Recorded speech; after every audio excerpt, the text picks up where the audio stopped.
Hello, everybody, and welcome to the TeacherCast podcast. My name is Jeff Bradbury. Thank you so much for joining us. Thank you for making TeacherCast your home for professional development. It is the beginning of the school year, and teachers and students are both going back wide-eyed and ready for a great school year. We have certainly a lot of great things happening here on TeacherCast. Of course, the big news is that our live program, the Tech Educator Podcast, is going to be moving from our Sunday night at 7 o'clock spot, which we've covetly held for the last 138 episodes. We are going to be moving starting the middle of September onto Tuesday nights at 8 p.m. Eastern Time. So check us out over on teachercast.tv. We have a great amount of shows coming up at the beginning of September there. So again, that's Tech Educator Podcast is moving to September on Tuesdays at 8 p.m. Of course, there's a lot of other great things happening on TeacherCast with our educational podcasting channel and all of the amazing blog posts that we're having. We're certainly still looking for great content writers. If you are an educator out there looking to share your passions with everybody,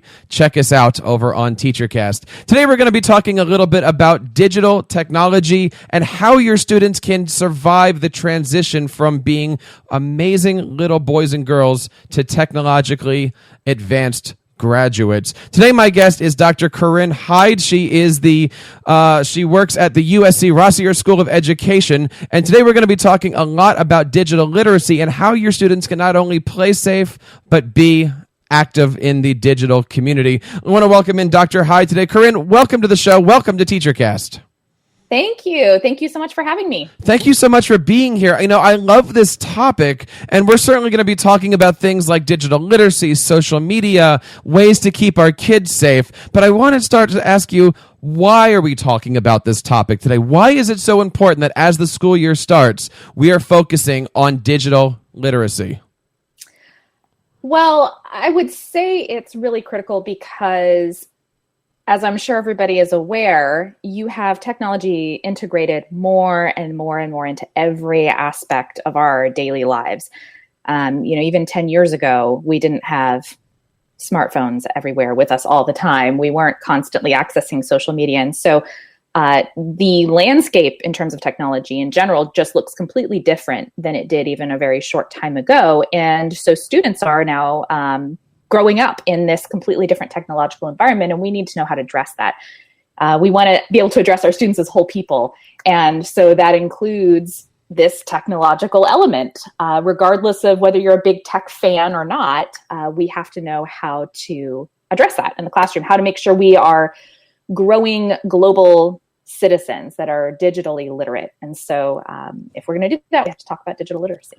I love what you're saying of growing digital citizens. This isn't something that a teacher can just flip the switch on. And we're going to get into these topics of ways to do this in the school and hopefully ways to maybe not do this in the school. But let's talk a little bit about yourself. Why are we here today? And what is your background with this topic from a professional side? I can see behind you, you clearly have children, and this is an important topic to all parents. Give us a little bit of background on yourself and how we got here.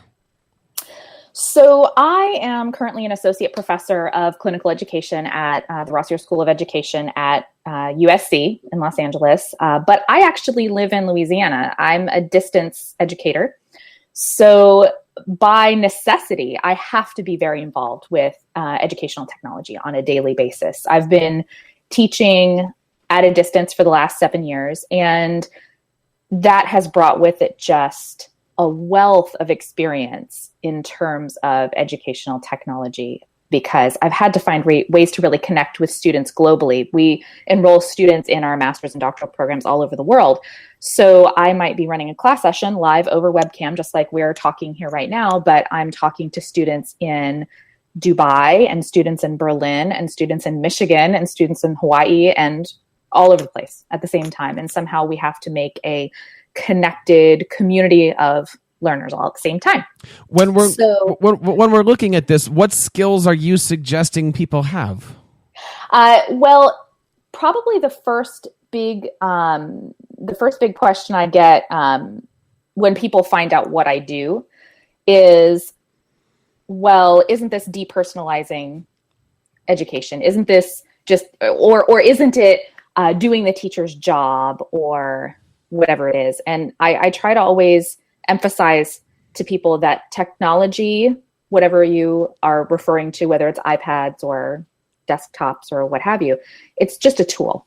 It's just a tool for learning. And teachers need to be literate in using that tool, and students need to be literate in using these tools, just like they would be literate using encyclopedias in the library back when I was a kid. But Corinne, yes. I have lesson plans to do. I have things at home when I'm off the clock, and you're not paying me for that. And I have to teach a curriculum, and I don't have time as a teacher to learn about this stuff. And those kids, they know much more about this stuff anyway. I'm sure they already know it.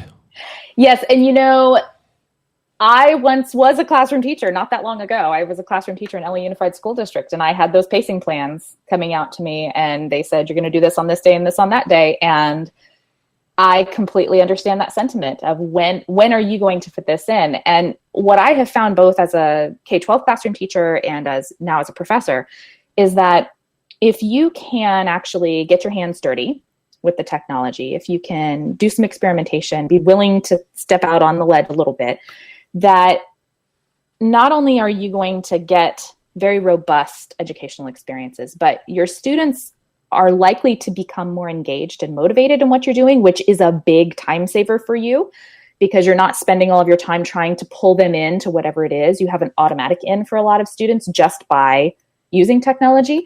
But then also there are a lot of ways to do things online that actually end up saving you time in the long run, because number one, you can set things up ahead of time that you can reuse.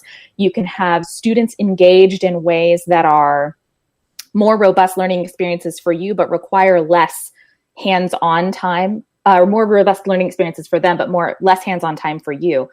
And you don't have to be the sole source of knowledge for them in the classroom. Now they can connect with this global network of experts, but they can engage and get knowledge from everywhere instead of always having to bring the question to you. But Corinne, look, I've been teaching this way for 25 years. I've got 3 years before I retire. Why would I want to change right now? I've got everything set. Yeah. And, I think this is a sentiment that you hear from teachers a lot is, well, I've been doing it this way. Why should I do anything differently? And so my response to that is that I think teachers are professionals, right? We're professionals. We go out into classrooms because we are the experts at what we do, and we're the best at making learning happen. And so just as you would be horrified if you heard a doctor say, for example, well, I've been using this medication to treat people for 30 years. I don't care what the current technology is. I don't care what the current research says. You'd be very worried because there may be now ways to treat something in a more efficient way, in a way that results in better outcomes. And the same thing can happen in terms of education. And as teachers, we really have to embrace the fact that we are preparing students for a world that we do not understand. We don't know what things are going to look like. And so we can't kind of rest back and say, well, I've been doing it this way, because we need to give our students the best shot at being successful in whatever the world looks like 15 years from now, 20 years from now, 25 years from now, because it certainly looks different than it did 10 years ago. But Corinne, I've heard this thing about social media that it's bad because people can get in there and they can say bad things about me. Why would I want to teach something in an environment where somebody can say bad things about me? Yeah, a lot of people have this fear of social media, and there's an element of truth to it. I mean, there's a lot of negative things out there on social media. There are some things that can be dangerous on social media, and that has led to things like school districts blocking access to certain websites. Or I know when I was classroom teaching, I couldn't access YouTube, for example, in my classroom, and it always drove me crazy because I thought, here's all these great things on YouTube that I want to share with my students, and I can't because it's being blocked by the district. We have to accept that pretending like social media doesn't exist, or refusing to engage in it ourselves, or refusing to engage it in the classroom will not make it go away. Students are still going to access social media. They'll just do it outside of your classroom. They'll do it on their own time. And the vast majority of students, even in communities that are historically underserved, that don't have a lot of resources, even in those communities, the vast majority of students do have access to the internet somehow, even if it's just over a mobile phone. So they're gonna access it somewhere and somehow, and we need to prepare them to do that effectively. We can't just stick our heads in the sand. And my personal favorite, but Corinne, nobody else in my school is doing this stuff. Why should I be the one to stick my neck out? Because the very best teachers are teachers who lead their peers. They don't just stay in their own classroom. They don't just stay in their silo and say, this is the way that I'm going to do things. They say, I am going to push the forefront of what can be done in education so that we're giving students the very best that they can get in terms of an educational experience. And we have the opportunity to try to close some gaps with this technology. We have the chance to expose students to things that they would never be able to experience. And if we don't take advantage of that, I think that's teacher malpractice. Wow, I'm going to probably try to use that one for the podcast title right there. Please do. Teacher malpractice. I like that. Please okay. do. So welcome back to the podcast here. We just got done role playing a little bit, but seriously, let's just kind of dive into all these topics because you can clearly see these are real conversations that are happening. These are real things that are going on. You know, I find them in my role. Others, you know, tech coaches find them in their roles. Clearly, these are things that are out there. And honestly, Corinne, I could have kept going for the next hour, right? Oh, I know. I was so close to saying things like, but my college never taught me this. And so can we put a definition behind this podcast here? Because the term digital literacy, I know, at least in my environment, gets confused with digital citizenship. Are those two different things?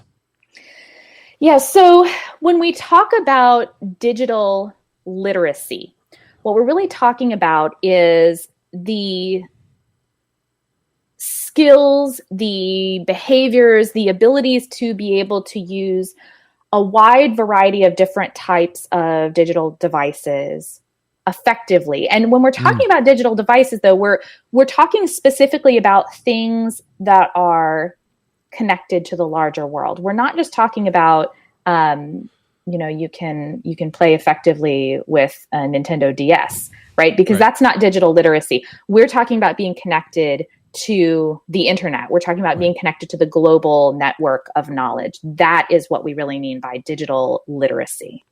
Now, when you'll find varying definitions of these things, and you will hear people use digital literacy and digital citizenship interchangeably.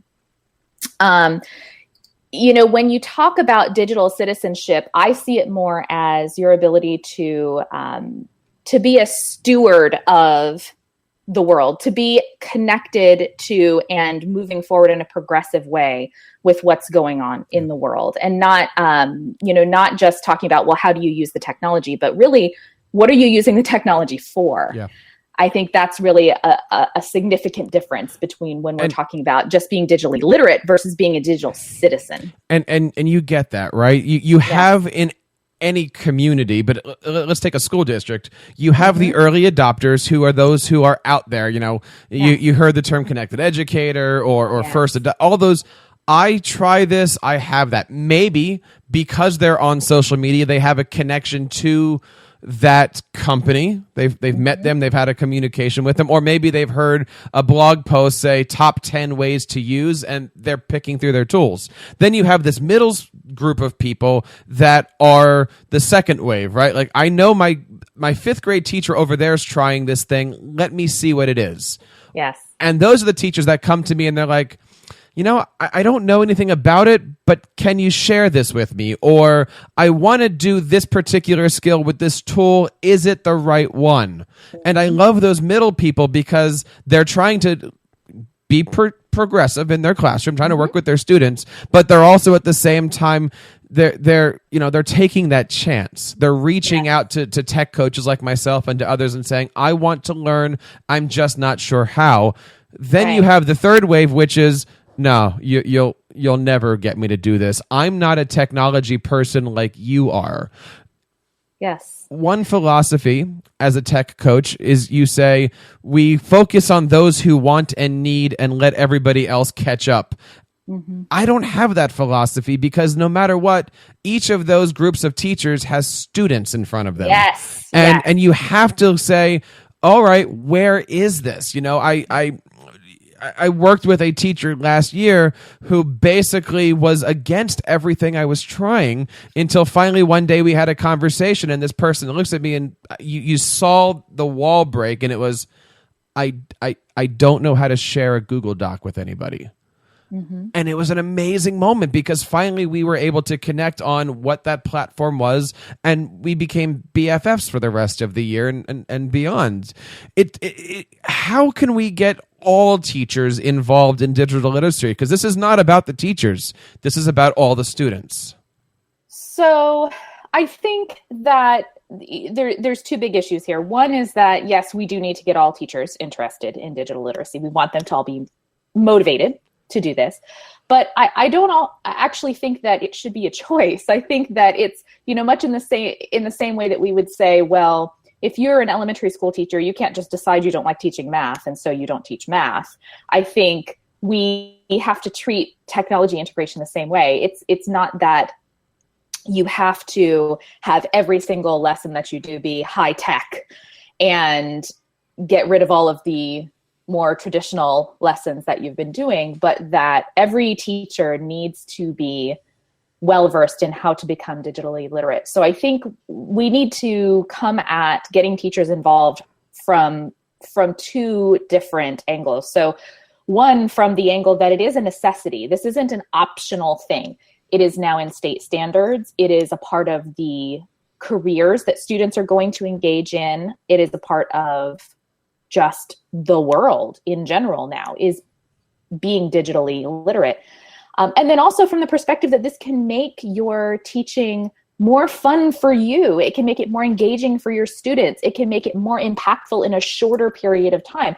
And so I think when you can have the more tech savvy, the more naturally motivated towards technology teachers go ahead and jump in with both feet and take some risks and do some things that are interesting, do some things that end up being effective, and then bring that evidence to the table and show it to teachers and say, look, here is this thing that I did, and it only involved this amount of technological knowledge, and you can do it too.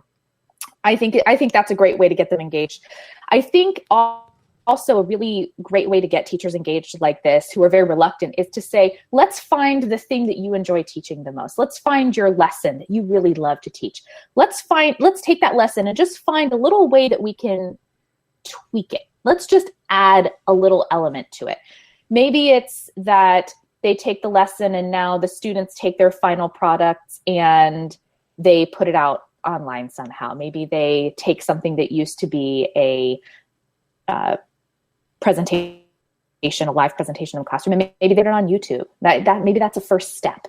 So I don't think it has to be everything all at once, but I think there are a lot of ways to make connections and a lot of ways to show that not only is it something that we want teachers to be motivated to do, but that they really have to do.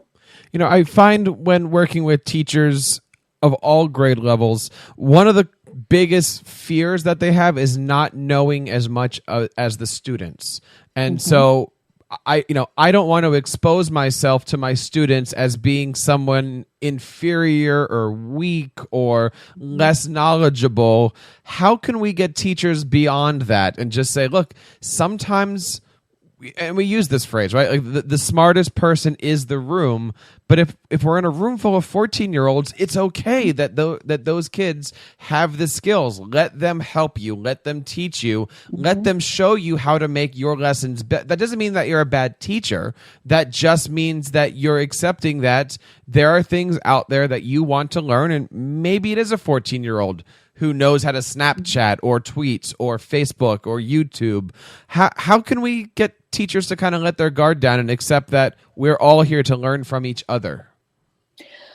Well, I think the safe and the comfortable is oftentimes the enemy of good teaching and real significant learning. And I think that goes for both teachers and students. So if we as teachers want our students to take risks and we want them to do things that are out of their comfort zone and we want them to really push themselves further, then we have to be willing to do that as teachers. We have to model that behavior. And given that we're coming in and being content experts most of the time in whatever we're teaching, I might know a whole lot about English, for example, if I'm an English teacher.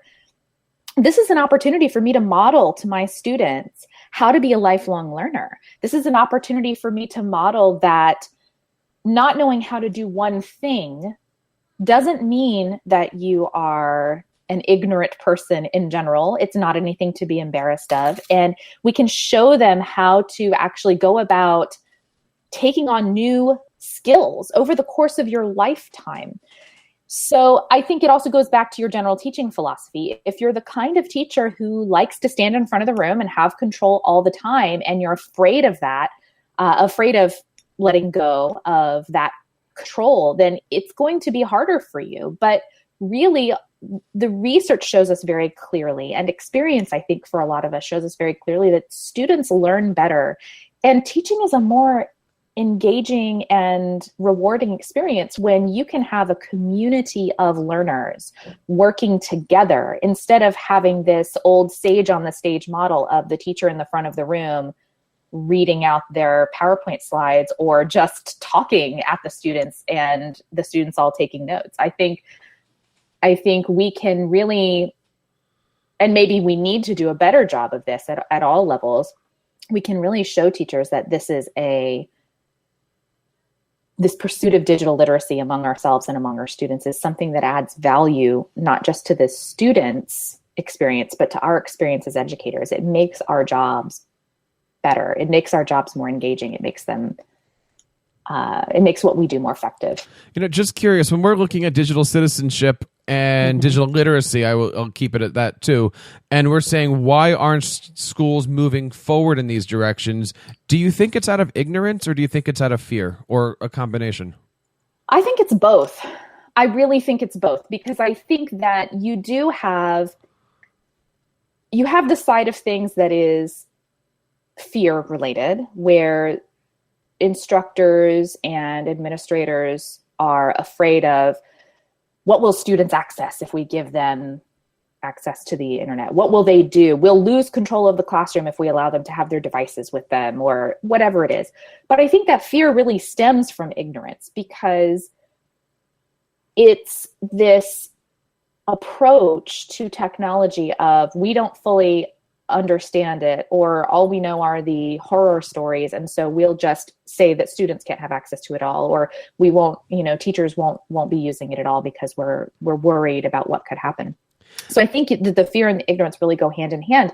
I don't think it's malicious. I think it's just a matter of people not really knowing what to do with it. And I think a part of that is on us as schools of education, that we haven't done a great job historically in preparing teachers to teach with technology. And I think the teaching profession as a whole doesn't necessarily do a great job of providing both high quality professional development and time for teachers to engage in professional development. Absolutely. I'm in a position up here where I do have colleges and universities that I'm close with, and at times they might bring me in to talk to their student population about things like digital citizenship, digital literacy, social media, all of these different topics. And I remember going into one school and I said, well, what do you guys think about social media and Facebook? And somebody raised their hand and said, my professor tells me Facebook is bad and I should take all of my stuff off of it because it's not going to get me anywhere. Oh. And I did one of those. No, Facebook is how you're going to get your job, because someone's going to look at that and see that you're trying to reach out and be the expert, and that you're, and you just said it, right? And please come at me with this from the professor point of view.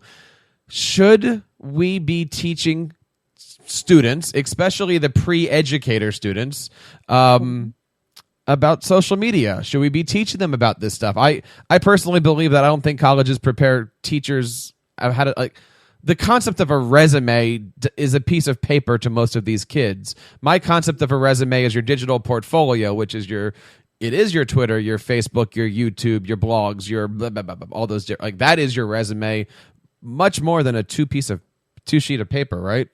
Yes, absolutely. Absolutely. And, when I was prepared as a teacher, as a classroom teacher, I made my portfolio and it was a binder. It was a notebook.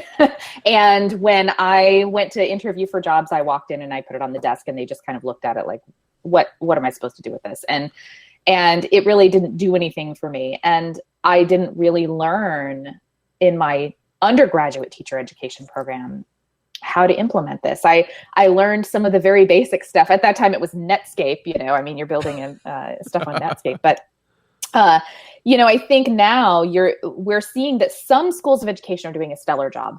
They really are. They are preparing students, preparing pre-service teachers to use technology in active ways. And I think that's key. It can't just be that the teacher is at the front of the room and they're reading off of a PowerPoint. Yes, technically that is using technology, but that is not going to allow students to become digitally literate. It's not using technology in active ways. I think we do have schools of education that are doing a good job of this. They're modeling for students through the professors how to use technology. That's one thing I'm trying to do. I'm trying to take the courses that I teach to my pre-service teachers and say, okay, instead of, you have 5 papers due over the course of the term and you're going to write them in a Word doc and turn them in. Well, now what we do is we do 1 paper over the course of a term, but we do it in addition to a video project, in addition to a Prezi concept map that goes over the course of a term. And when you do write your paper, you do it in a Google Doc over the course of the term. And I check in with you every week and I look at what you've added and we have a conversation on that paper. And so, we can model things like this for our pre-service teachers, and we can show them, hey, here are ways to actively engage with your students in technology. And here are ways that your students can then join with this global body of knowledge, because now these Prezis that my students have created, for example, around learning theory, those are accessible to my future students. Yep. And they'll continue to be accessible to my students when they progress through the rest of the program and when they're teaching in their classrooms. So now it's not a dead PowerPoint that nobody's ever going to see again. Yep. It's something we can continue to engage with because it's this living, breathing thing. And we have to do a good job of modeling that. Absolutely. And I sometimes stop using the word resume and I exchange it with the term it's a marketing tool, right? It is. Every day you're building, like for me as an example, this show we're doing right here is just as much my resume as the piece of paper that you look at or my website, right? And to get the students, but especially to get the educators to realize every single thing we do, I tend not to use the word portfolio because that's pigeonholing things. I want to get your opinion on something here. The last couple of days I spent doing boot camps, long form PD, we had a great time. But at the end, I was talking to one of the new teachers, somebody who just got a graduate diploma, right? Like the whole deal. And she says, would you rather be in a situation you are now where we don't have a one-to-one environment, or would you rather be teaching in a one-to-one environment? And I thought about that, and my answer was more from the technical point of view. And I said, look, we've got 3,000 people in our district, and we have 2 techs. If we had one-to-one, those techs are going to be more fix this every single day, fix this, fix this. Because we're technically not one-to-one, they kind of look, we don't have 40 techs, right? We only have so much manpower to go around. Yes. I'd like to amend that answer and say, if we were in a one-to-one where you are given this Chromebook or you are given this whatever, are we doing a disservice to those students because they're not learning Windows, Mac, Google, Chrome, Office, Apple? That is digital literacy, being able to be a cross-platform human, not just I know Google Apps or I know Office 360. What would your answer? I mean, do you believe in a system where it is I am Office, I am Google, or we should be preparing everybody for everything? I mean, you had said you're doing Prezi. Cool. Yeah. I've never met a professional that needs Prezi, but you're teaching them the skill of organizing and manipulating and video editing and you just happen to be doing it through Prezi. You never know. Prezi might close in a year, and you got to take those skills elsewhere. How do you feel about it? Should we be pigeonholed into a one-to-one, technology singular thing? Well, I think that if you try to teach people a particular technology, then that is where you're going to end up investing a lot of resources in something that is potentially going to not exist. As you say, it potentially is not going to exist by the time they may actually need to use it. And so, for example, when I teach my classes and I have my students use Prezi, we'll use that as an example. I don't actually do a lot of instruction with them on how to use Prezi.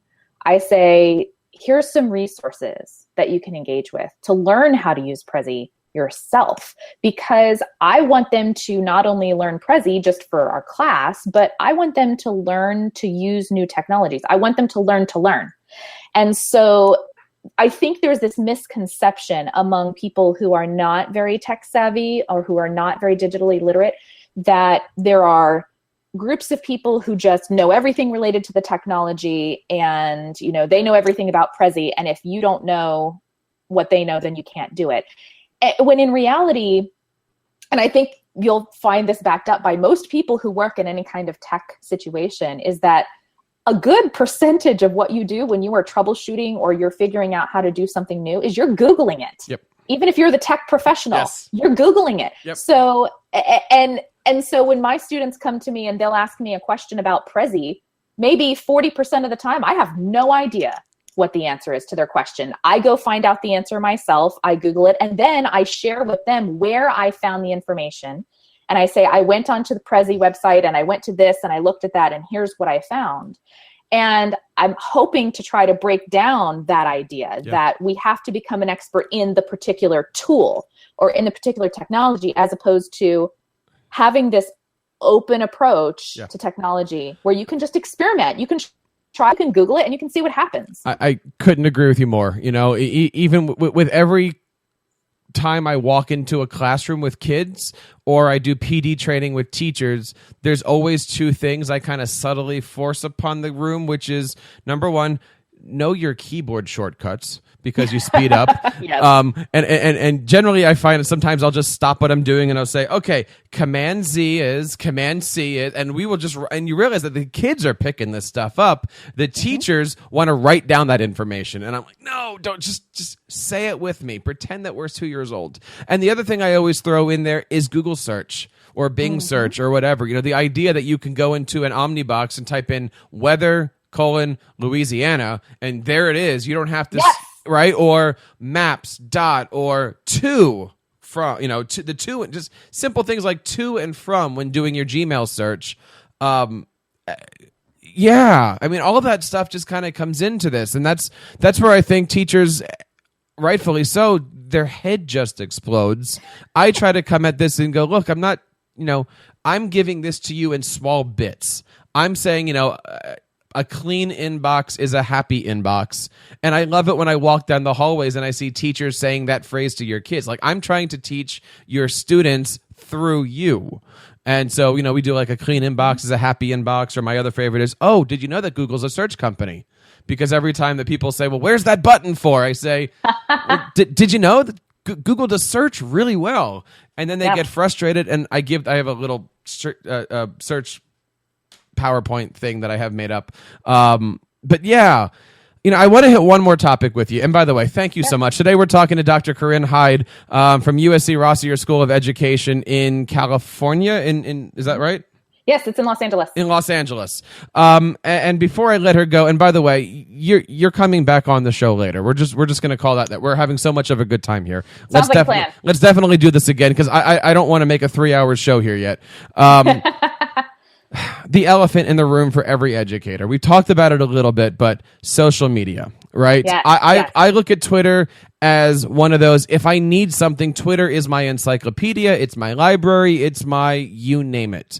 I use it in school, I use it for everything. I say I wouldn't be where I am with my job, and I wouldn't be where I am with TeacherCast and the podcast without Twitter, which is why I hope that stock price stays high. So with all of those things going on, you know what? I'm just going to open it up because there's so many different questions going on. You're the expert here.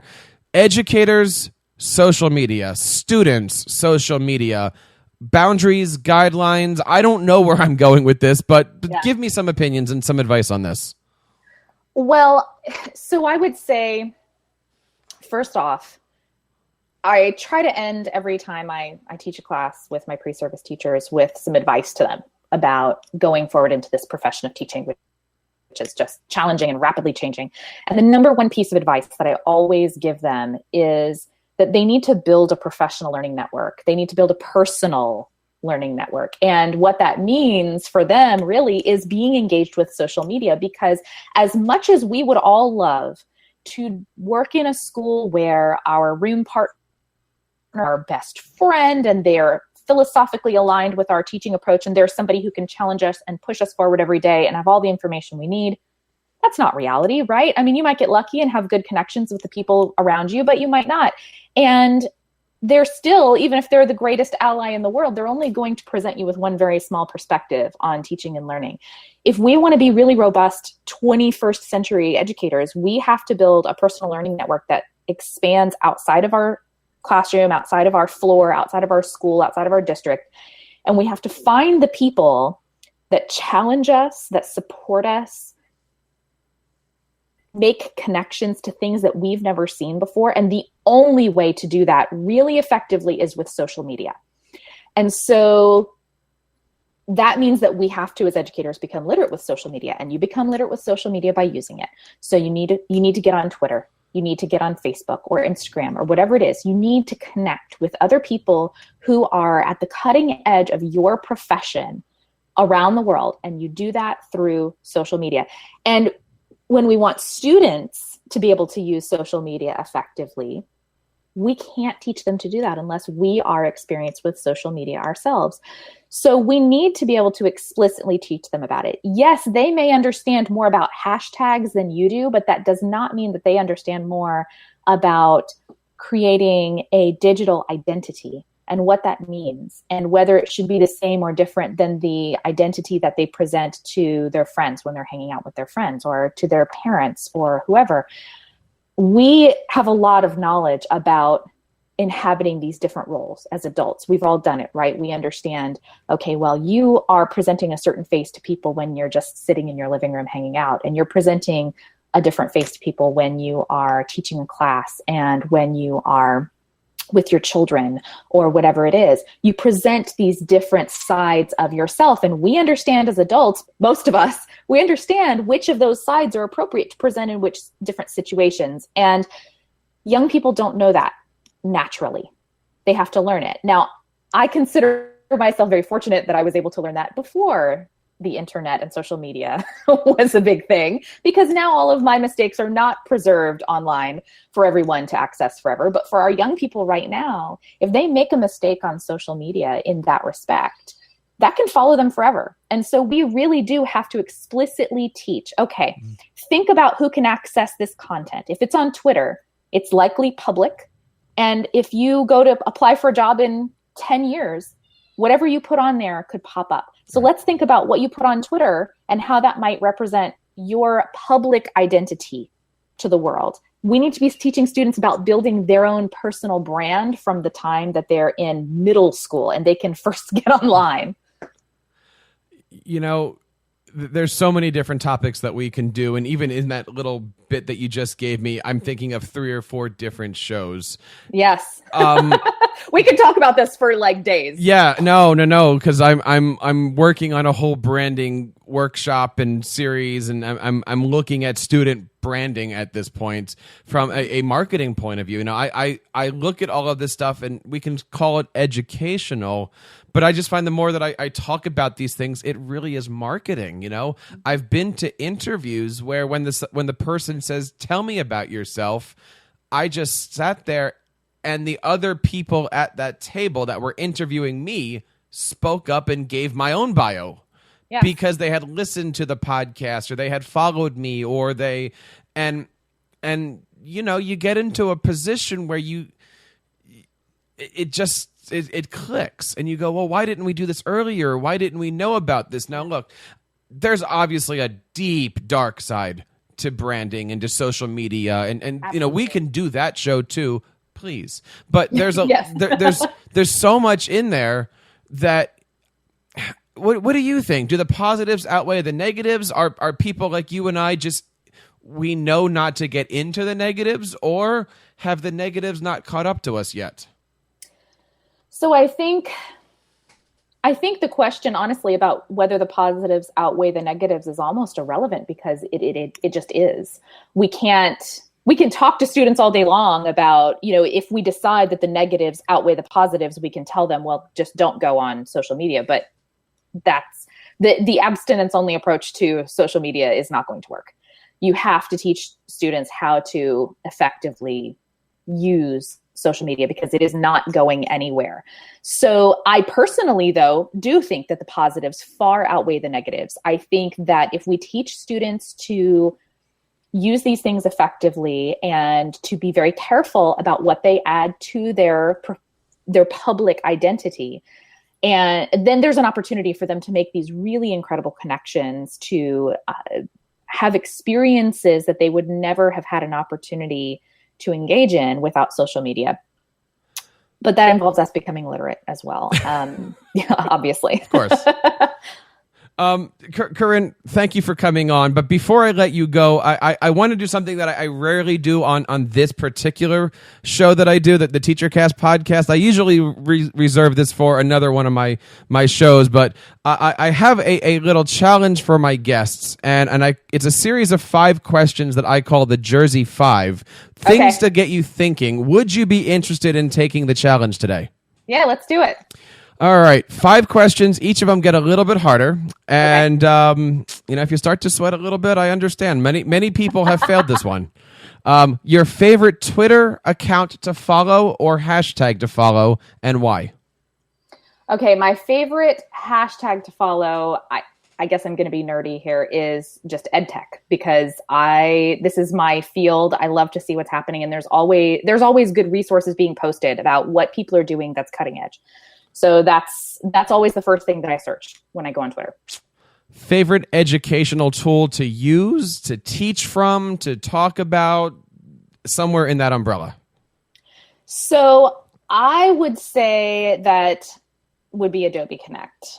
I think Adobe Connect, it does have a couple of weak spots when it comes to teaching and learning, but I think right now it's far and above the best way for us to deliver live, engaging, synchronous virtual class sessions at a distance. And I think that is really, if we can adopt this technology and technologies like it more and more and more, I think that it really opens up education to a lot of people who have not previously been able to engage in certain types of education and certain topics. And I think there's a lot of ways that we can emulate the Adobe Connect thing too, with things, even free tools like Google Hangouts, for example. So the next one's open-ended, just because I'm always speaking with different people, but it's best advice you have ever been given as a, and sometimes I say as a podcaster, as an educator, as a mother, but best advice you've ever been given as a, and fill in the blank, whatever's appropriate. I think the best advice that I've ever been given, really in general, related to anything, is fail a lot. And what that means really is that when you rack up a lot of failures at things, it doesn't mean that you are a failure. It means that you've taken a lot of risks. It means that you've pushed the boundaries of things. It means that you've really tried to go above and beyond. If you don't have any failures under your belt, then you're living in a very safe and comfortable place, and you're not doing anything new and interesting. I could end this right there. That's pretty cool. All right, you got 2 more though. Okay. And again, this is kind of open-ended, so I'm trying to put these into your seat here. What do you hope your students remember about you when they graduate at the end of the year? But if you want to change that to whatever fits you, please do. Yeah, I think, well, like I said, I mostly teach pre-service teachers, and I get them right at the very beginning of our program, and they go out and they graduate and they become classroom teachers.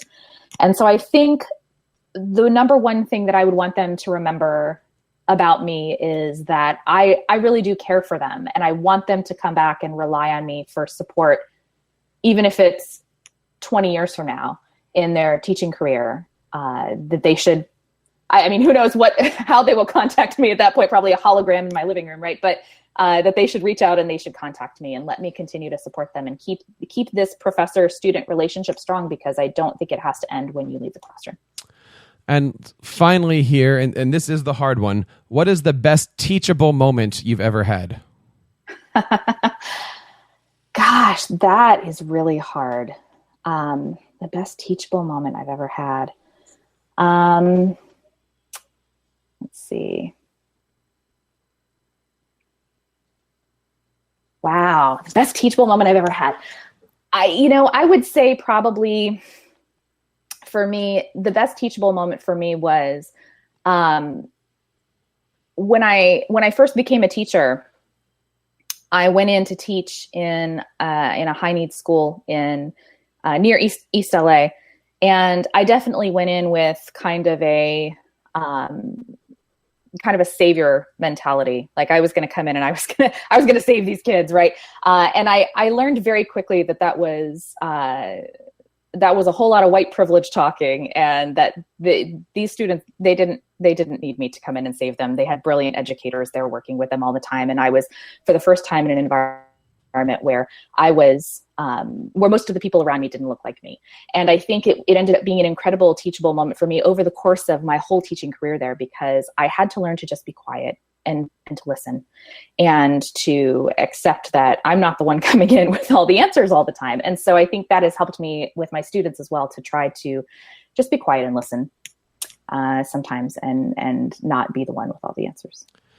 My guest today is fantastic. Corinne, where can we go to find out more about you? And I'm assuming that you have a website, an email, or a Twitter, right? I do, yes. So there's a couple of different things that I would direct you to. So the first thing I would say, just related to what we've been talking about here today, there's a guide to Pinterest for educators that we've developed out of Rossier, out of the USC, Rossier School of Education. And that website is great because it talks about all of these things that we've been talking about, how to really get connected and get students to become digitally literate.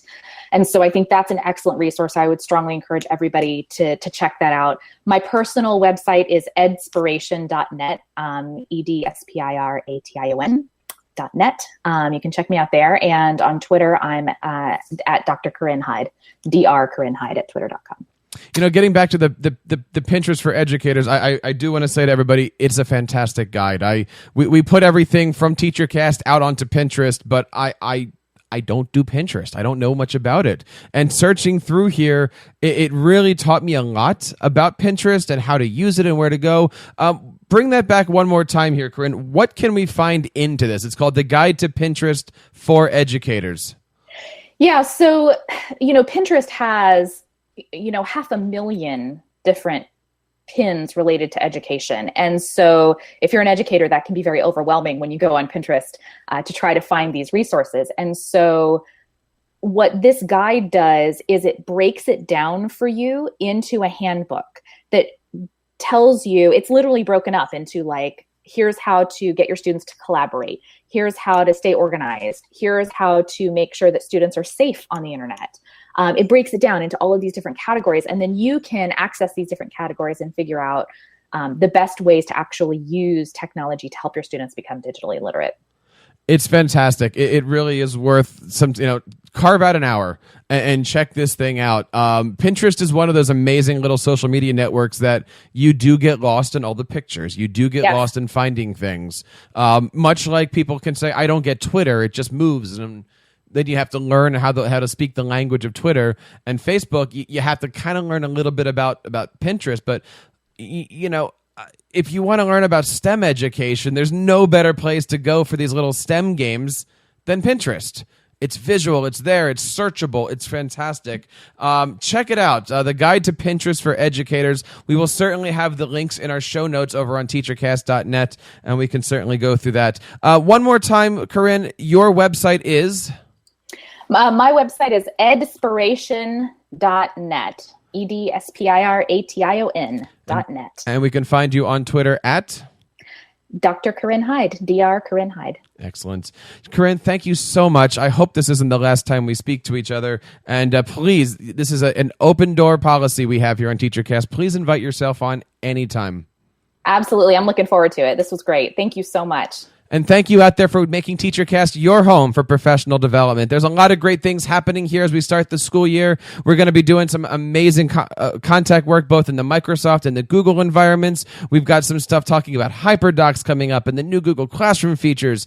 If you are out there and you're an educator, you need to be checking out the great stuff that we have on TeacherCast. Just as a reminder, there is a change in our schedule. The Tech Educator podcast is moving from Sunday nights into Tuesday nights at 8 o'clock. We're going to be doing that starting the second week in September. We hope that you can enjoy it. We love our live audience and we love anybody that participates in all of that. Of course, you can check us out on Twitter at TeacherCast. Leave us a voicemail over at teachercast.net/voicemail. Email us with all of your questions, concerns, and tell us why you love Corinne over at feedback@teachercast.net. And you can, of course, find us on all of your podcasting channels on iTunes, Stitcher, Spreaker Radio, you name it. And, of course, please do a subscribe to us over on iTunes and on YouTube. We certainly love it when you check us out over there. Again, my name is Jeff Bradbury from the TeacherCast Educational Broadcasting Network. Until next time, keep up the great work in your classrooms and continue sharing your passions with your students.